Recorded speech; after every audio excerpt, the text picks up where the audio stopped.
పెళ్ళైనా పండగైనా వేడుక ఏదైనా పట్టుచీరల ప్రత్యేక వేదిక వారాహి సిల్క్స్. సాంప్రదాయానికి సౌందర్యానికి వారధి. నమస్తే, నేను Keshav. Welcome to Suman TV. ఆంధ్రప్రదేశ్లో ఇప్పుడు ట్రెండింగ్లో ఉన్న నినాదం సీజ్ ద షిప్. అయితే ఎప్పుడు సీజ్ అవుతుంది అనేటువంటి ప్రశ్న ఉదయిస్తుంది.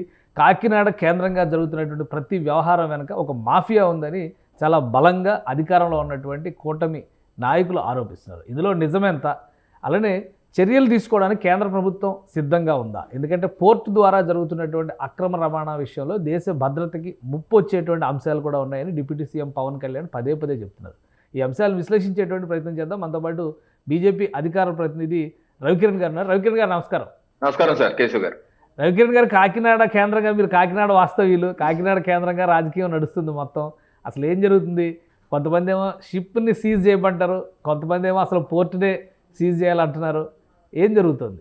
ఇప్పుడు కేశవ్ గారు, ఇప్పుడు మీకు తెలియదు కాదు, ఈ రేషన్ బియ్యం మాఫియా అనేది ఒక పుష్కర కాలంగా జరుగుతుంది. ప్రభుత్వాలు ఏదైతే పుష్కర కాలంగా జరుగుతుంది. దీనిలో అవినీతి వేళ్ళూరుకుపోయింది. ఈ యొక్క అవినీతి వ్యవస్థని కోకటి వేళ్లతో పకిలించేయాలన్నది దృఢ సంకల్పం పవన్ కళ్యాణ్ గారిది, ఎన్డీఏ ప్రభుత్వాన్ని. కాకపోతే దీనిలో అనేక అంశాలు చిక్కుముళ్ళు ఉన్నాయి. ఇప్పుడు గత 5 మాసాలుగా మీరు చూస్తుంటే మా ప్రభుత్వం యొక్క చిత్తశుద్ధితో ముందుకు వెళ్తూ డే 1 నుంచే నాదెళ్ల మనోహర్ గారు మంత్రిగా, పౌర సరఫరా శాఖ మంత్రిగా బాధ్యత తీసుకున్న మొదటి వారంలోనే కాకినాడకు వచ్చారు. జూన్ మాసంలోనే 25,000 టన్నుల పీడీఎస్ బియ్యాన్ని సీజ్ చేశారు, పట్టుకున్నారు ఇక్కడ కాకినాడ చుట్టుపక్కల ఉన్న గోడౌన్లు. సో అప్పటి నుంచి ఇప్పటి వరకు దాని మీద నిరంతరంగా పోరాటం చేస్తున్నారు. మొన్న పవన్ కళ్యాణ్ గారు శుక్రవారం కాకినాడకు వచ్చి సముద్రంలో వెళ్లి చూడటం అన్నది అది పీక్స్. నాకు తెలిసి భారతదేశ చరిత్రలో ఏ రాష్ట్ర ఉప ముఖ్యమంత్రి అలా, లేకపోతే ముఖ్యమంత్రి అలా చేసింది లేదు. దాన్ని బట్టి ఇట్ షోస్ హిస్ కమిట్మెంట్, ప్రభుత్వం యొక్క కమిట్మెంట్. అయితే దీనిలో ముడిపడి ఉన్న అంశాలు కూడా మనం మీ ద్వారా ప్రజలకి విశ్లేషించే ప్రయత్నం చేద్దాం. ఇప్పుడు నాదెళ్ల మనోహర్ గారు చెప్తున్నారు 25,000 టన్నులు మేము సీజ్ చేశాం. ఆ తర్వాత కోర్టుకు వెళ్ళింది, కోర్టు దగ్గర బ్యాంక్ గ్యారంటీ ఇచ్చారు, అది రిలీజ్ చేసేసాం. ఎందుకంటే అది ఎసెన్షియల్ కమోడిటీస్ యాక్ట్ 1955 కింద వస్తుంది. అంటే నిత్యావసర వస్తువులు అలా పెట్టుకుంటే మురిగిపోతే కంపు కొట్టేస్తారు. అందుకని బీజీ కట్టేసి రిలీజ్ చేస్తారు. ఆ రిలీజ్ చేసిందే ఇప్పుడు స్టెల్లా షిప్ లో కూడా ఉంది అని చెప్తున్నారు. అంటే మౌలికంగా ఏమొస్తుందంటే ఈ యొక్క రేషన్ బియ్యం పట్టుకున్నప్పుడు మన చట్టాలు అంత బలంగా లేవు అన్నది తేటతెల్లం అవుతుంది. ఎందుకు కేవలం బీజీ లేకపోతే 6A case, essential commodity act లో సెక్షన్ 6A కేసు పెడతారు.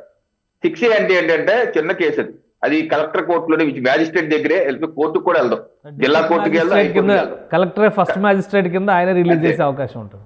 ఆయన రిలీజ్ చేస్తారు. అలా ఉంది చట్టం. సో మనం దాన్ని ఆపాలి. దీని మీద ఉక్కుపాదం ఏంటంటే ముందు చట్ట సవరణ చేయాలి.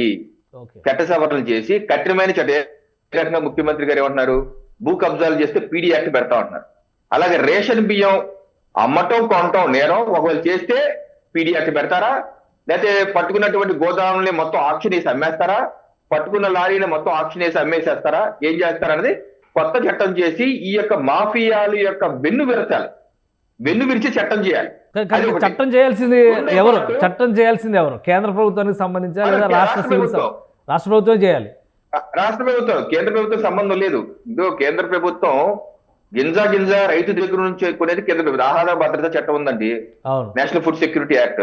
దాని ప్రకారం దేశంలో ఉన్నటువంటి 80 కోట్ల మందికి ఉచితంగా రేషన్ ఇవ్వాలనేది కేంద్ర ప్రభుత్వం కమిట్మెంట్. 80 కోట్ల మందికి ఇస్తున్నారు, దానికి లక్షల కోట్ల రూపాయలు ఖర్చు చేస్తారు. మన రాష్ట్రంలో కూడా ప్రతి గింజ కొనేది కేంద్ర ప్రభుత్వమే 40 రూపాయలు పెట్టుకుంటున్నారు రైతుకి. దానికి రూపాయి 2 రూపాయలు రాష్ట్ర ప్రభుత్వం రవాణా ఛార్జీలు.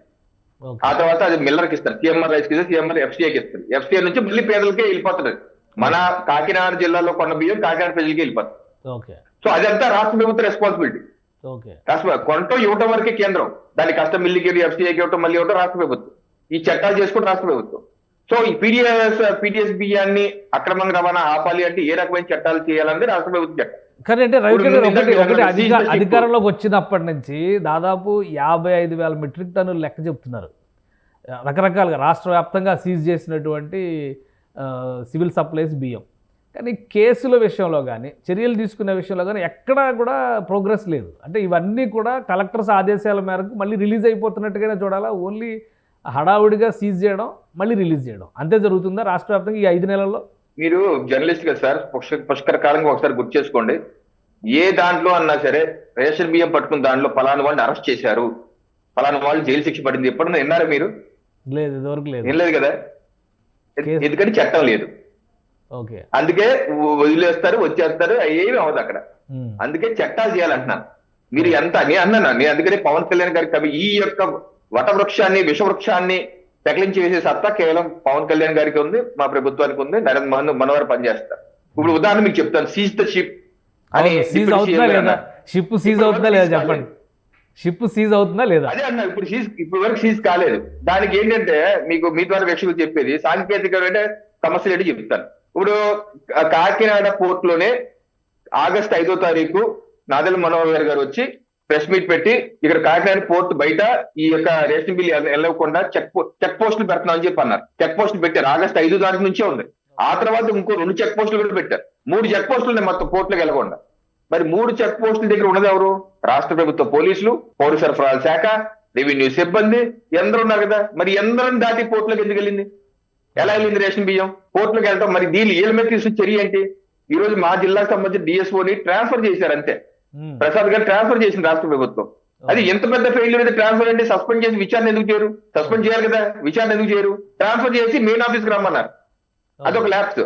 రెండో ల్యాబ్స్ పోర్టులోకి వెళ్ళిపోయాక పోర్టులో చట్టాలు ఎవరు అక్కడ చూస్తారు? కస్టమ్స్ చూస్తారు. ఏం చూస్తారు? వచ్చిన మెటీరియల్ ఈజ్ ఇట్ ప్రొహిబిటెడ్ లిస్టా, అవునా కాదా, ఇది నిషేధిత జాబితాలో ఉందా లేదా అని చూస్తారు. ఇప్పుడు మీకు చూపిస్తాను. Minister of commerce and industries, ఈ department of foreign trade 28 September 2024 ఇచ్చిన నోటిఫికేషన్. ఈ నోటిఫికేషన్ లో చాలా ఇది ఆన్లైన్ లో ఉంది, ఎవరన్నా వెళ్ళి చూడండి. డిజిఎఫ్టి వెబ్సైట్ లో ఇంపోర్ట్ చేసుకునే దాని నిషేధాలు ఏంటి, ఎక్స్పోర్ట్ చేసే నిషేధాలు ఐటమ్స్ విడివిడిగా ఉంటుంది. అది 40 పేజీలు, ఇది 40 పేజీలు. దీనిలో సెప్టెంబర్ 28 తారీఖు ఇచ్చిన నోటిఫికేషన్ ఏంటో తెలుసా? బాసుమతి కానీ ఏ రైస్ అయినా ఎక్స్పోర్ట్ చేసుకోవచ్చు, ఇది ఫ్రీ ఫర్ ఎక్స్పోర్ట్. బాసుమతి తప్పితే మిగతా ఏ రైస్ అయినా ఎక్స్పోర్ట్ చేసుకోవచ్చు అని చెప్పి మనకున్నటువంటి డిజిఎఫ్టి సర్క్యులర్. ఇప్పుడు చెప్పండి, ఆ స్టెల్లా ఎల్లో ఉంది బాసుమతి రైసా? కాదు కదా. కానప్పుడు ఏ చట్టం ఆధారంగా దాన్ని సీజ్ చేస్తాం? థ్యాంక్ యూ రవికిరణ్ గారు విశ్లేషణ అందించినందుకు. ఇది special discussion. Keep watching. Suman టీవీలో మీ పర్సనల్ అండ్ బిజినెస్ ప్రమోషన్స్ కోసం కింది నెంబర్కి కాంటాక్ట్ చేయండి.